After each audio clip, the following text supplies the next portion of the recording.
Alrighty. Here we are again with another one. So what I want to talk about now is the times that I went back to jail. Even though I did all that time in the Fed, you would think people would learn their lesson. Well, it's not always that way. Um, I tried to stay out of trouble as much as I can, but it wasn't. It didn't go that way for me. So I I go back to Philadelphia after. If you don't know my story, please check out the videos of my time in the federal penitentiary. I have a 4-part series. If you don't know that already, but you need to watch those in order to catch up to this video. So I'm just gonna jump right in. So I did a year and a half of halfway house, 6 months of halfway house, and then I actually lived a year on the island of Puerto Rico. Loved it. It was great. However, you know, it just it got small. When you live in the United States and you're as adventurous as I was, like we had an RV. We had a RV, and then we had a pool trailer. It was also a an RV. And we did the fishing thing, the East Coast. You know, as a family with my baby mama. And you go to an island, you feel ah, it's 101 today, so I'm sweating and I'm a sweater. So when you go to the island, you feel. Are you hungry? You feel smothered because you're used to going. You get bored in, let's say, a major city. You can always get in your car and drive across the board. The to the next state, and you can find out what they do for fun there and stuff like that. You can't do that in Puerto Rico, in an island. You know, yeah, there's different boroughs or barrios, like we say in Puerto Rico. But you get tired of that because you're still only driving.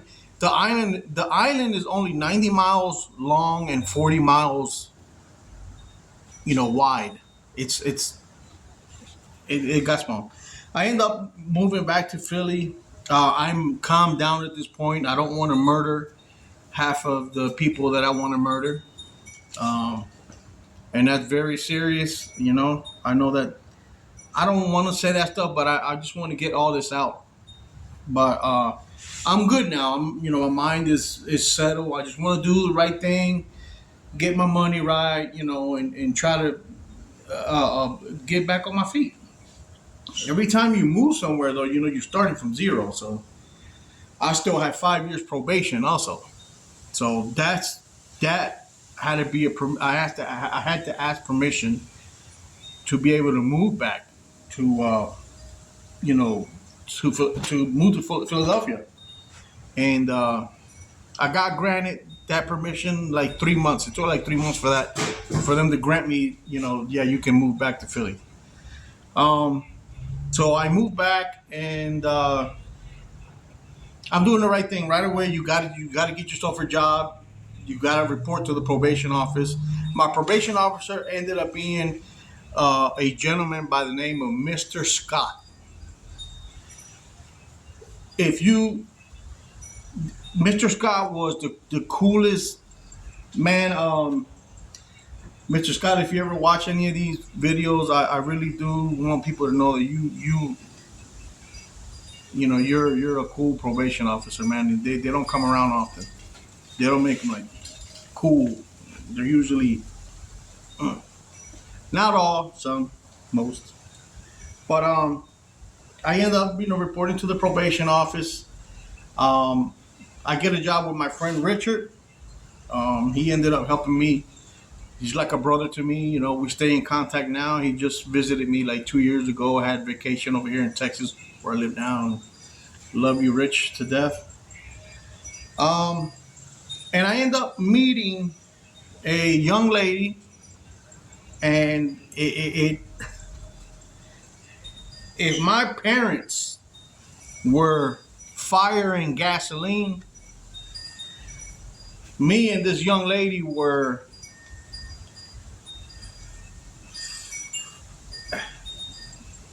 acid and I don't know what else could be more sour. I don't know. Acid and lime and lemon juice, I guess. I don't know. But we had no business getting married. We actually ended up getting married, me and this young lady. She had definitely had issues, anger issues, drinking issues. Now, mind you, I like to drink my beer. I drink beer, and I like to just have a good time, chill. Um, but while being with this young lady, she drank liquor. She didn't like drinking beer. She drank like hard liquor. Like she had um, a real strong alcoholic uh, gremlin that she was dealing with.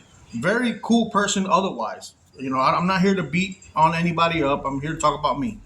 But whenever she got drunk, anyway, let me say for this first. I ended up getting my little apartment. I got a car. I'm working with Richard. I'm doing the right thing. Go to work every day. I don't call out. I don't do none of that. You never know when the probation officer is going to show up at your place of employment, and they do that a lot. Or they're going to show up at your doorstep. It could be on a Sunday. If they feel like showing up, if they feel like they're going to catch you doing something, guess who's going to knock on your door? United States Probation Office. That's what they do. So I'm working. I'm getting my money, and this young lady had a job also. That she was a hardworking person. I think I say, other than the drinking, she was cool. However, her stepmom was my dad's fiance. So that lady had issues whenever she'd argue with my dad, and it could be, the groceries, or it could be a water bill or something. If that lady didn't have her way, she'd get on a plane, and mind you, it's a 4-hour plane ride to Puerto Rico from Philadelphia, 4.5 hours almost, and she'd just get up and leave. Well, little did I know that her daughter had the same defect, but only worse. Any little thing, I'm getting on a plane and I'm out of here. That was her thing. At first, yeah, it bothered me, it sucked. But then I just, started not to give a shit. Go ahead, get on the fucking plane. I don't care. You're arguing about leaving a window cracked open, or you're arguing. It was stupidity, the liquor stupidity. So one day we get into an argument. I don't remember what it was about, or she does, because I when I get into an argument, I get in my car and I go cool off. I go around and I cool off, or I walk. You couldn't even do that with this young lady. She would bring it outside. Like, she would chase me, and she wanted to argue. She wanted to fight. So the very first time I was like, look, she was like, "Oh, I'm leaving." I was like, "Go ahead." That was the first time, because other times I'll be, no, all right, it's okay, don't leave, blah blah blah blah. I was in love. I'm not gonna sugarcoat it. I was madly in love with this young lady, and I would do stupid shit like that. Uh, so the first time that I was like, "Go ahead, I'm done with this shit," my mom used to always say, "A drop of water will hit a rock until eventually it makes a hole." And I was at the point where she had made a hole. And I was like, "Go ahead, do whatever the fuck you want." You know?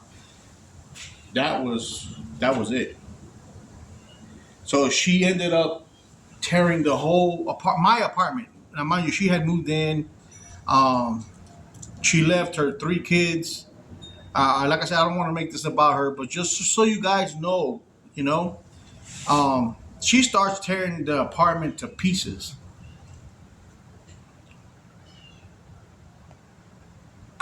I try to stop her, like, you know, but there was no stopping her when she was on a rampage. So I go to my dad. My dad used to live right across the street from us. So I go to my dad's, and the next thing I know, the cops are looking for me. And I'm like, well, yeah, I'm right here. What? I'm right here. She, you know, I don't want to get her in trouble. You know, she's at home. I'm over here. What's the fucking problem? Well, she said that you hit her, bro. You women that do that, don't do that, man. Don't do that. If a guy hits you, hell yeah, you know, hey, take his ass, you know, take his ass away, absolutely. But you know, come on now. They lock me up. They take me to the first time was the where we used to live was called the 15th district. I go to the 15th district. I'm in jail. I'm you know, a little fucking jail, and I'm like, bro, I can't believe I'm back in jail, bro. Like, this is crazy. Make a long story short, 3 days in there, and now I got to deal with my probation officer. That's the first person I call. I'm thinking I'm going to be violated. I'm going back to fucking Fort Dix, or probably higher now, because Fort Dix now is a low security. So I wouldn't even be able to go back. You know, all these things are going through my mind. And I called my probation officer. It was on a Monday, because this altercation happened on a Saturday. Yeah, it was Saturday. I call him Monday morning. That's the first person I call. I don't call anybody else. I don't call my parents. I don't call nobody. I'm just in disbelief. I'm like, man, I'm here again. I'm thinking my probation officer saying, okay, well, you're gonna be violated. You go back. No, that doesn't happen, guys. You know what this man told me? He goes, bail out. Let me know when you go to court and what happens in court. And he hung up the phone. I said, okay, well, cool, because I know I'm if I put my hands on a female, she ain't gonna have no little bruises or cuts or whatever. I mean, I would never do that, but you know. So Monday night, she bailed me out. The young lady bailed me out. I go out now, guys. I don't have anybody to talk to. I don't have anybody to confide in. I don't trust the people around me. That's what prison does to you. You don't trust nobody. You don't let nobody in. So I start listening to what she's saying. She's outside in the car. Get in the car, Alex. I'm sorry. You know, I didn't. You know, I will never do it again, and blah blah. And I'm stupid me. I get in the car. Things are good for 2 or 3 months. Court comes around. Now I have court in 3 months. So she disappears that day, you know, because I'm thinking she's going to go to court and be like, you know, hey, no, he didn't do nothing. But in Philadelphia, if you go to court, I think it's 3 times. If I'm not mistaken, I'm talking about back then. This was 2008. If you go to court 3 times, what's 2008 or something like that? I don't remember exactly what year. The case gets thrown out. So everything's cool. The first time I went to court was 3 months later after I got put in jail. And then they do it kind of quickly after that. In 2 weeks, you go to court again. And then 2 weeks, you go again. And, you know, since she didn't show up, they throw it out. Well, they throw it out. We're not arguing. She's walking on. She's doing good. That first weekend, she starts drinking. She comes home. I don't remember what the argument was about. She starts tearing everything up. Now, I'm tired, guys. I'm working. I'm working hard to stay free. I'm working hard to buy the things that I like, the things that she like, because I always like to, you know, buy, be comfortable with the person that I'm with. You know what I mean? That's isn't that what life, you know? Anyway, here it goes. Here it goes again. Police get called. Now this time she took the bed, our bed. It was a king size bed. It was heavy. She grabbed the bed and flipped the freaking bed and tore my clothes. I didn't have any closets in my room because it was like a studio, and she tore all my fucking clothes and uh, she knifed half of them and stuff like that. I mean, I'm out of there. I'm outside in the street. She ain't gonna cut me. So again, cops show up. Now, so, somebody called the cops. This time she didn't call the cops, but somebody called the cops. They go. I said, well, she's in there. I don't. Y'all can go ahead and deal with that. I'm out here. She said that I hit her. When the cops look, oh, you already have on record that you already hit her already. I said, no, no, no, no, no, no, no, no, no, no. I never hit nobody. And sure enough, I go back to jail again. This is the second time. And I'm like, okay, this has got to stop. And I remember, I forgot a major part. We had got married already. And I remember I had my very expensive fucking ring around my damn finger. And I remember taking that ring off. Now I'm in the 35th district because the 15th district didn't have no room for me. So I'm across the city of Philadelphia. I'm in I'm across the street from Broad Street. Anyway, I took my fucking gold ring off and I flushed that son of a bitch.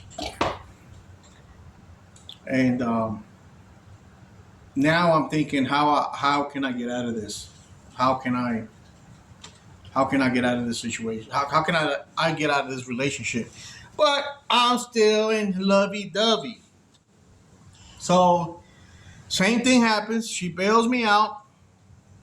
She comes around. I didn't get in the car this time. I walked. Now it's like a 10-mile walk, easy. I walked because I needed to think and clear my mind. It was like the middle of summertime too. I was, you know, I walked home. I get home. She's already there.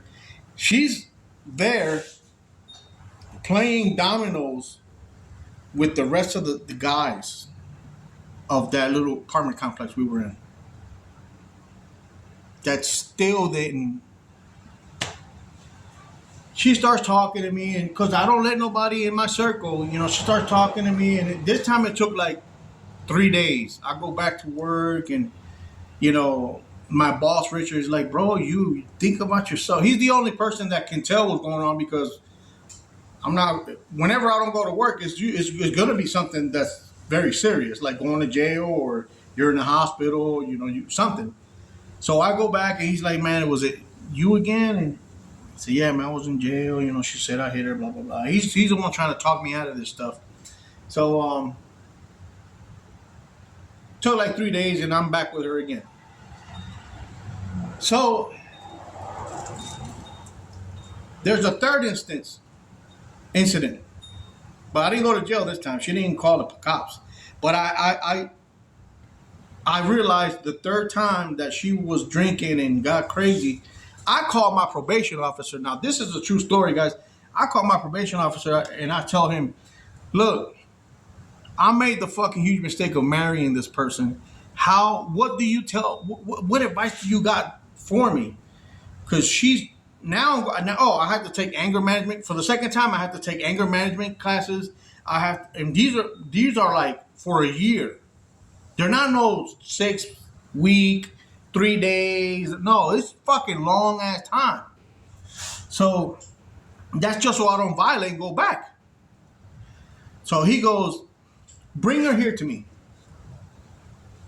So I said, okay. So happens that the day that she comes with me to the probation office to see my probation officer, she still smelled like liquor. And we were sitting in the office, and I tell him, look, she got drunk on Bacardi, Puerto Rican rum, on Bacardi and Bacardi. You say in Spanish, but he goes, I can still smell it on your breath. What do you want? And then he tried to talk to her some sense into her. There was, what she did? She got pissed off and walked out. And now my probation officer sees that I'm not the problem. The problem is, the problem was we were together. So he tells me you need to leave her. I mean, if I were you, he told me off record, I will never be with somebody that's going to put me back to where no. So now I'm thinking, okay, this has got to end. So what I do, I go back and I tell her to pack all her shit. This is the first. I never tell her to pack her shit. Tell her to pack all her shit. And I drove her to her father's house because when we got married, her father gave her to me. So in my mind, I'm thinking I'm going to give this lady back to her, back to him. And I did that. She thought it was a joke. She was laughing the whole way over there. When she actually seen that I pulled up to her dad's house and I'm taking her stuff out of the van, then she started crying, and she knew that it was over. This is it. This is I'm done. I'm done. It's over. So sure enough, her dad respected me very much because her dad knew how his daughter was. I didn't know none of this. So I end up taking her back to her dad. She thought it was a joke. She starts crying and keeps messaging me and coming around my house. And I'm trying not to be in my house. Almost never. I try to go there. When it's time to go to sleep. I don't have money to move. I'm barely trying to get on my feet. And all this happened within 2 years. 2 year span.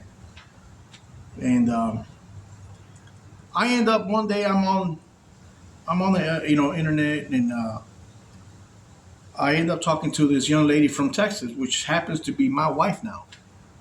And she was very different. She didn't like going out. She didn't like the dressing up. I wanted a simple person. I want somebody that I could spend the rest of my life with, and not be going in and out of jail. Like you just want to do right. So I was talking to this girl now. My wife, I'm still married to. I don't have money for a divorce yet, but now she goes back to Puerto Rico. So then I find out that what's in Puerto Rico is one of her classmates, and she's staying with the guy. But she claims nothing ever happened. So I didn't know that until the last time. I didn't care at this point. I made my decision to let that young lady go. And it's 6 months go by now, maybe 4 or 5 months go by, and I'm talking to this other young lady, and she's from Texas, and she speaks different. She values, she fears God, things like that. And I start to make a relationship with this lady, and so I remember one night I'm at home. I had just finished making dinner.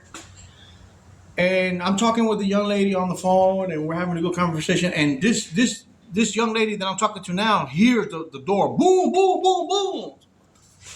It's like 10 o'clock at night, I think, something like that, 9 or 10. And I'm like, you don't just open a door when you hear something like that.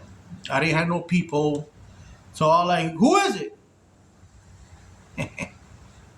It was the one that I had married, the one that put me in jail almost 3 times. Please, Alex, let me in and let me in and let me in. Now this young lady's on the phone, and she hears. She's hearing what's going on the other side of the door. Now, when I tell her no, it's over. How did you? Because we had a security gate, so she had to jump over the security gate to get to my door. So, and there is no. I'm the only person living in that area. So nobody else. I think no. I'm sorry. One other person. His name was what was his name? I forgot his name. But that guy is always in his. He doesn't leave. So I know that nobody opened that gate. There's nobody out there open. So she climbed the gate, and I'm realizing all this. I'm like, she just jumped the damn gate, and you can hear on the other side, please, Alice, please, I'll do good, blah blah blah blah blah. And I know you got to go. I'm gonna call the cops on you. And she's kicking the door. So I do my. The young lady that I'm talking to from Texas tells me, call the police, call me back, and please let me know, blah, blah. I call the cops. Cops come. They don't do shit to her. Even though they see a big-ass foot mark on the damn door. And, she hit it with if there was a jackhammer, a handle. Those are things that are metal, big pipe. So look at my door. Like, you guys got, I wanted her to feel what I felt. You know what I mean? Like, it's only right. So no, they don't do nothing. They make a report. So I'm still going to court for the second time that she said that I hit her.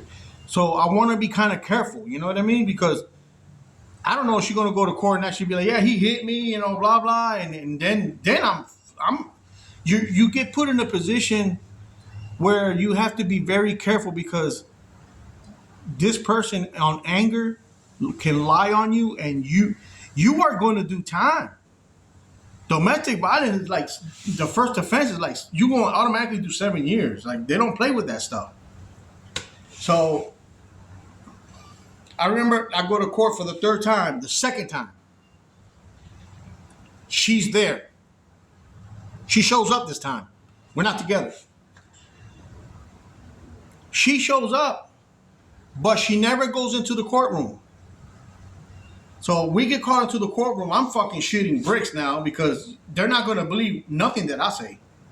They're gonna believe her. So I remember it was an Oriental judge, and what she did shocked the hell out of me. So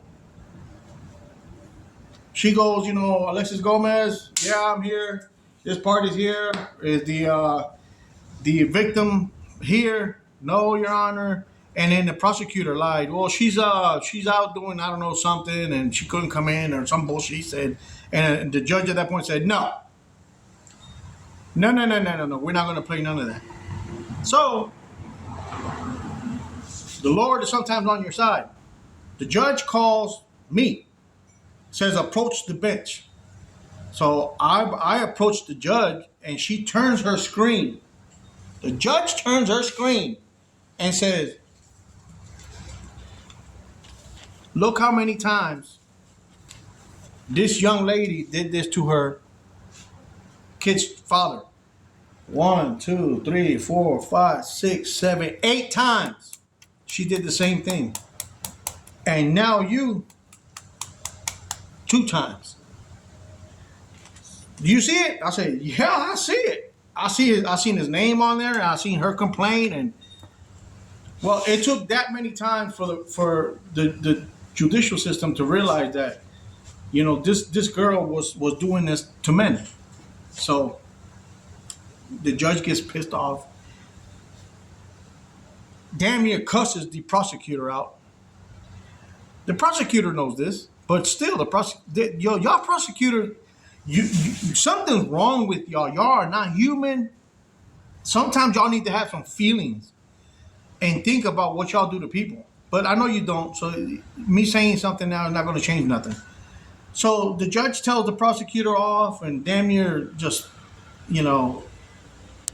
almost cussing at the prosecutor at this point, and says, I want a bench warrant for this young lady.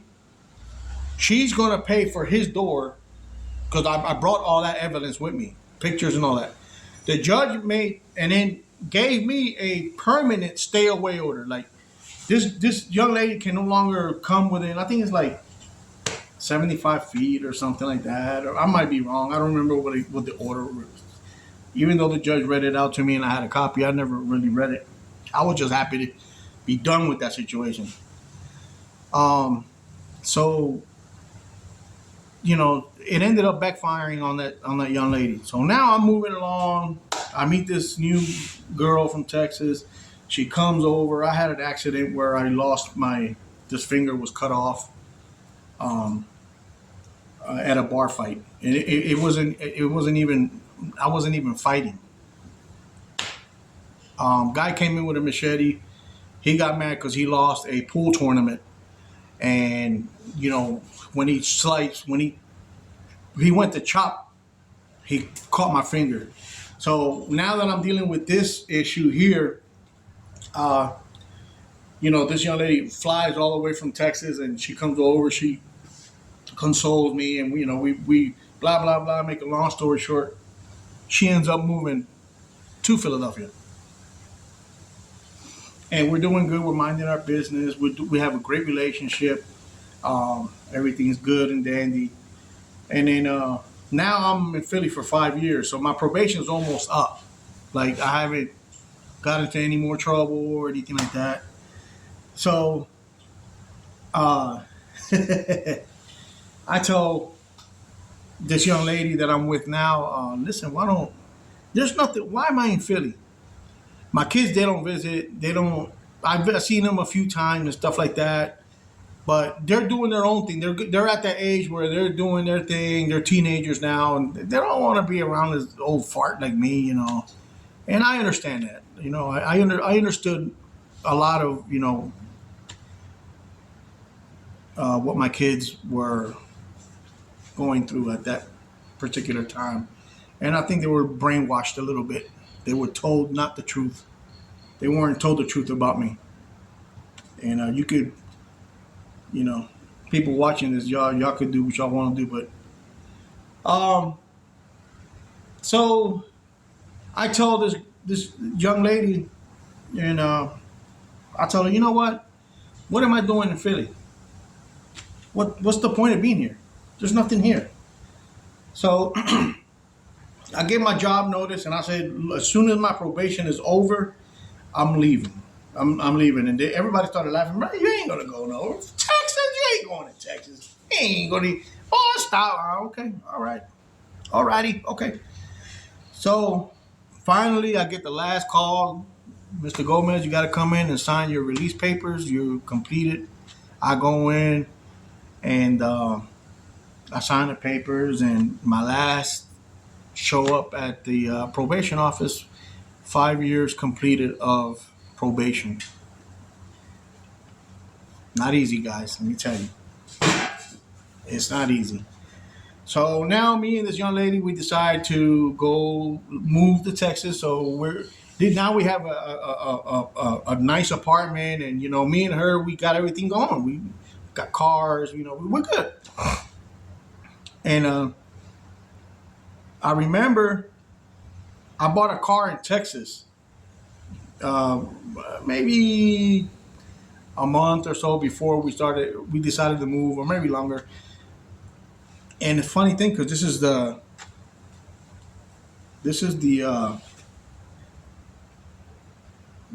second time I go to jail.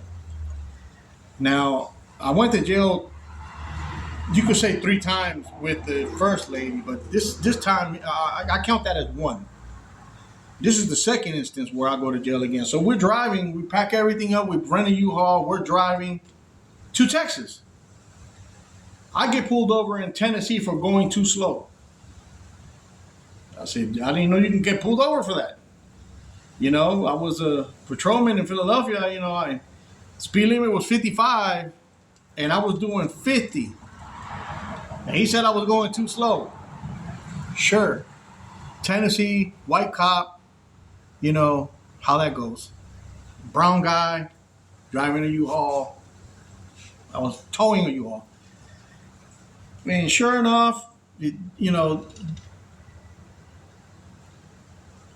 tells me, turn around, he reads me my rights.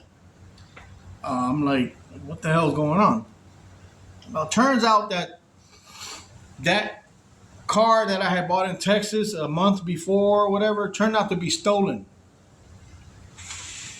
Now, mind you, I took a few trips to Texas to see Texas before I moved to Texas. So in that, I bought, me and me and my girl that I'm with now, which is my wife now. So I'm gonna say my wife. When I say my wife, I mean my current wife. Me and my wife, we ended up buying this Mustang, and sure enough, the car's stolen. I had already got rid of the car. I used to flip cars. I used to always have a car or two to buy and sell, and this car ended up being stolen. And I'm going to jail. Tennessee, it was in close to Memphis because you got to cross. Tennessee is a long state. It's not very wide. It's like Puerto Rico's long. So I'm like right here, almost in the middle. I go to jail, and my wife now has to continue to Texas without me, and that tore her up. And that I'm thinking, and they didn't tell me at first. They didn't tell me why. They didn't tell me why. Tennessee cop, they tore everything up in my trailer. I still have. Check this out. This is proof.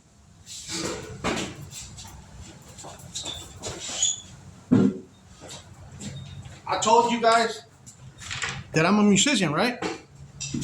This bass, this is a 6-string fretless bass. It's worth a lot of money. Well, it was. This is how the Tennessee cops. Now this was over 14 years ago. They threw my bass. I don't know if you can see those scratches right there, but you can see the scratches. And then one of the cops stepped on the neck because you can see the scratches here. One of the cops stepped on the neck right here and cracked it. This very bass right here. So,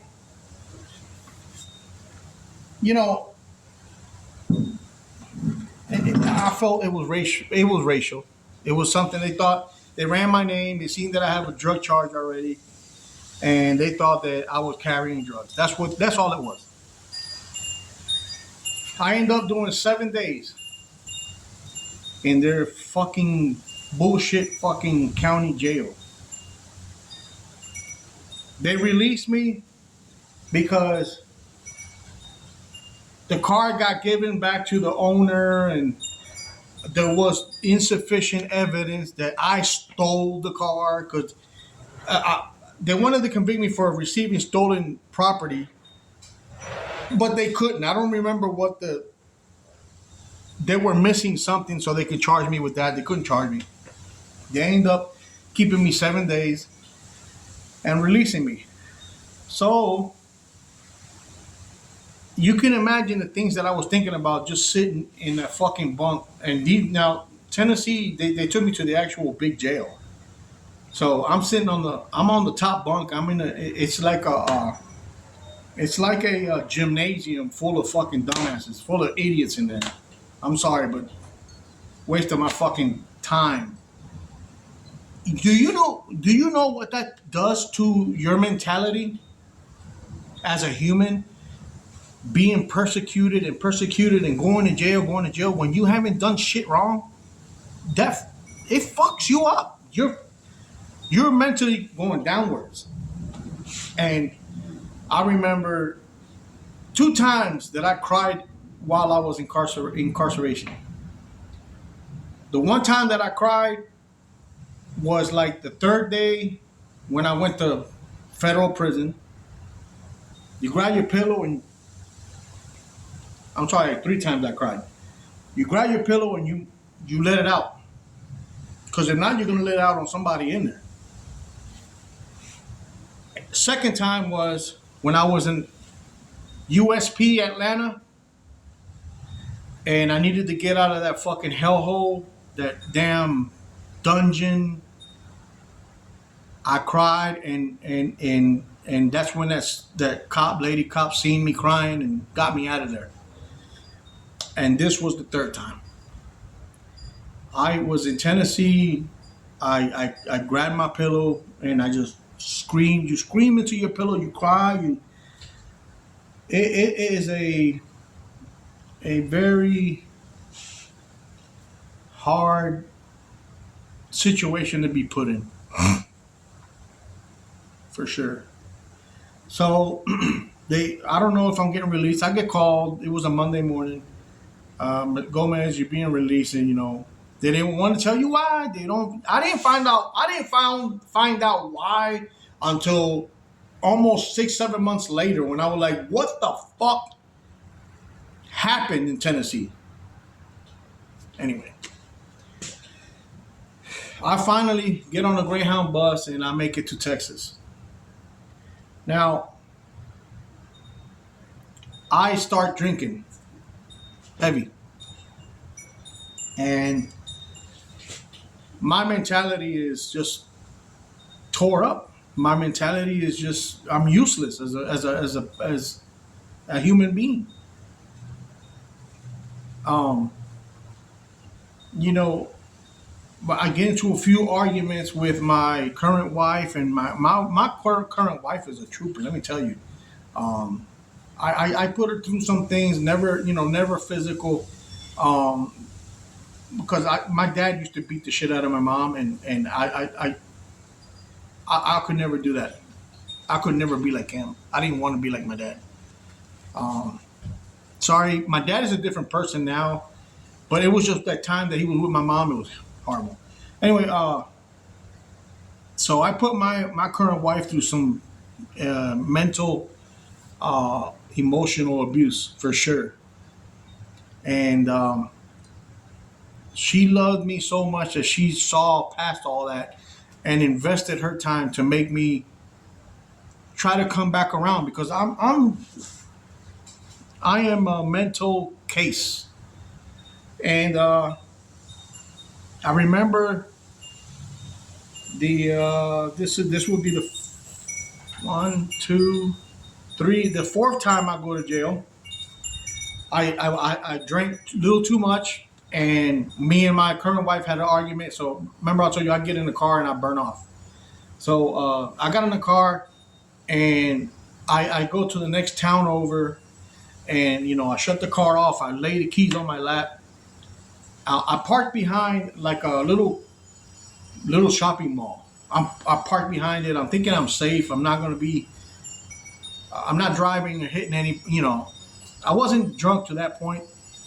Like not remember what happened. I remember everything that happened, but I put the keys on my lap and I pull my head down. It's like 1 o'clock in the morning, and I end up falling asleep. Next thing I know, boom, boom, boom, boom, boom on the window. I open my eye. Fuck, fuck. Mesquite police. Roll the window down, sir. Roll the window down.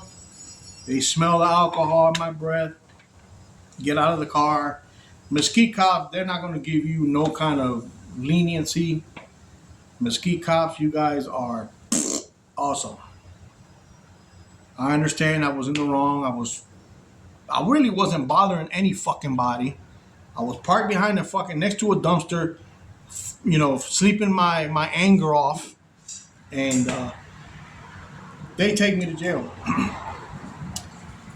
He wanted to charge me with DUI, driving under the influence, but could not because the key was not in the ignition.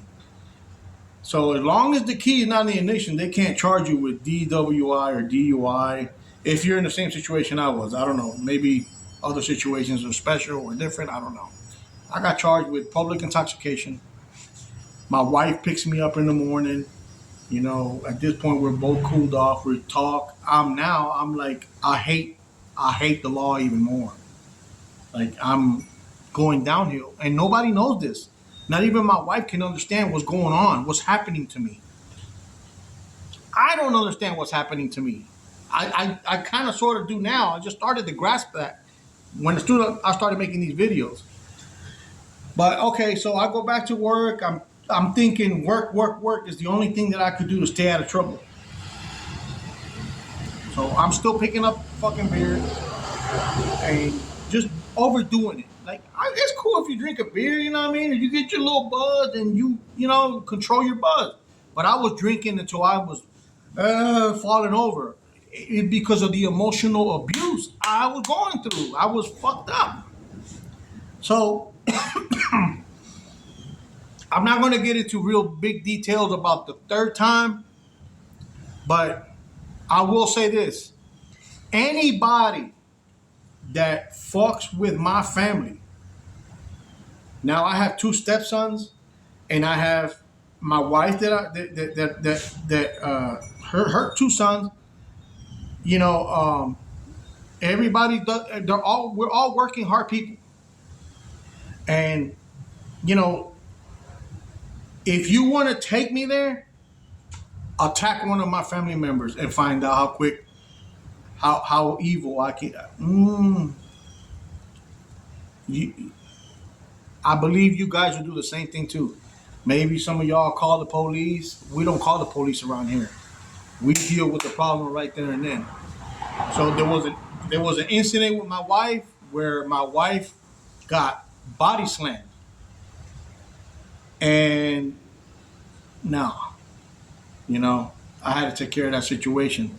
So I ended up getting arrested for for sticking up for my wife. I ended up cutting the person. So it was, domestic violence with it was intent to murder, so whatever the fucking stupid ass charges are over here, bullshit ass charges. But it was ugly. It was a definitely. They were offering me 2 to 20 years. Yes, true story. This is how fucked up the judicial system is now. They didn't even know. I promise you, I'm not lying to you guys. They did not even know I was a felon. They didn't know I was a felon. I'm not lying. Look, I'll give y'all the information so y'all can run it, so y'all can believe it. They didn't know. I go to court. Now I'm on bond. I bonded out. Fucking, my bond was $35,000, and I bonded out. And I'm going to court. I'm paying my bond. You got to pay bond over here. You think that none of this shit's free? What's that doing to my mentality? Is just feeding that fucking dragon. I don't know. Maybe you psychologists can know more or know about this, but I'm going downhill. I fight it every day. I'm still not over. I'm not there. I have things that I fight mentally. They didn't know I was a felon. The last court date, when the judge was like, no, and I get a fucking Amber Gibbons, a judge that's known to be a hard ass on domestic violence. She was under investigation by the fucking feds for things that she did wrong. And so at the last minute, I get a new judge. Now I'm like a whole year into this. I'm going to court every day, bond, go to court, checking in. It's a whole fucking mess. I'm back on strict probation, you could say.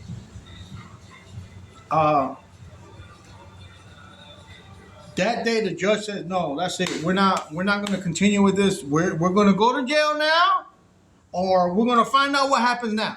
Now, today."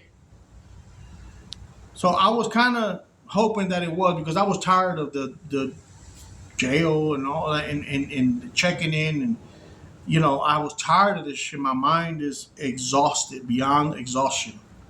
So I the prosecutor comes out and goes, "You're a fucking felon."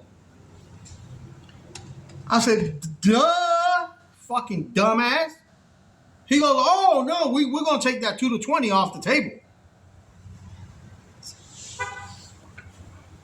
God.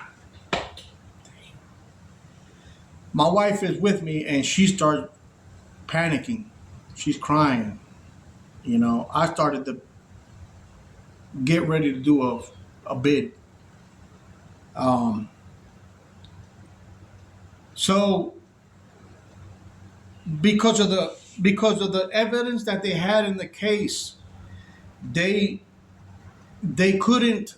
They were the prosecutor was afraid that I would go to trial, because if I went to trial, I would probably beat it, because my wife was physically assaulted and I was defending my wife. So the prosecutor was scared that I would go to trial. And we were scared to go to trial because you never know what a jury's going to do. That's not guaranteed. And if I lost in trial, I was getting offered 5 to 30. I wasn't going to get 5. I'm going to tell you right now. I was going to get 10 to 15, whatever, how many years in between 10 and 30. That's what you're going to get. That's reality. So I turned to my attorney and I said, what do you suggest? Like, what the fuck do I do? Do I go to trial? He goes, let me go in there and talk to the prosecutor. So they come up with this plea bargain.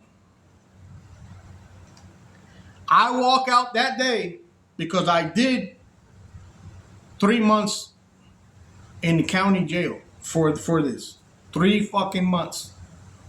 I forgot to say that, but I served 3 months before I could bond $35,000. So you imagine the money, the mental, the hell with the money. That's one thing, but the mental stage that does to a person. Like, bro, there's innocent people out there, man. There's a lot of innocent people in jail, in prison. The American jail system is fucking brutal, to say the least. So I tell them, what's the plea? Well, if you plead guilty, we'll reduce it to a misdemeanor. But see, this is how fucked up it is. And man, I'm not lying to you guys. The prosecution did not even know that I had done 3 months in jail. No, not the prosecutor, the judge. The judge, since he was new that day, he did not, I guess he missed that point. Because the judge wanted me to go to jail. The judge he wasn't playing either. Even though he was not my original judge, which would have definitely sent me on a trip 15-year easy. But this judge he's almost smiling at this point. So I said, all right, you know what? I'm gonna take the plea. I'll plead guilty, which I shouldn't have, because I didn't. I know for a fact I defended my wife from what happened to her. So anyway, make a long story short, I signed. Now the judge is ready to send me to fucking jail. He thinking I'm going to the side. The judge tells the sheriff, you can go ahead and grab him, lock him up. And the sheriff starts walking towards me. And my judge goes, no. For the misdemeanor that he's charged with, Your Honor, it carries 30-day sentence. He's passed that. He did 3 months. So he's going to go out the door. Man, that judge I didn't want to piss him off because I don't know what judges, I don't know if he can, I'm thinking he already hammered the plea deal, but I don't know if they can unhammer it, and I'm not going to find out. So my lawyer, like, so the judge goes, you know that you're the luckiest person in Loose Derrick right now? So I walk out. Over. No more checking in. No more bond. Now, mind you, they don't give you your bond back. Nope.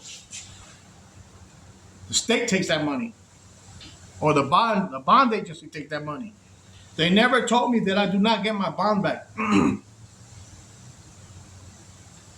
You know?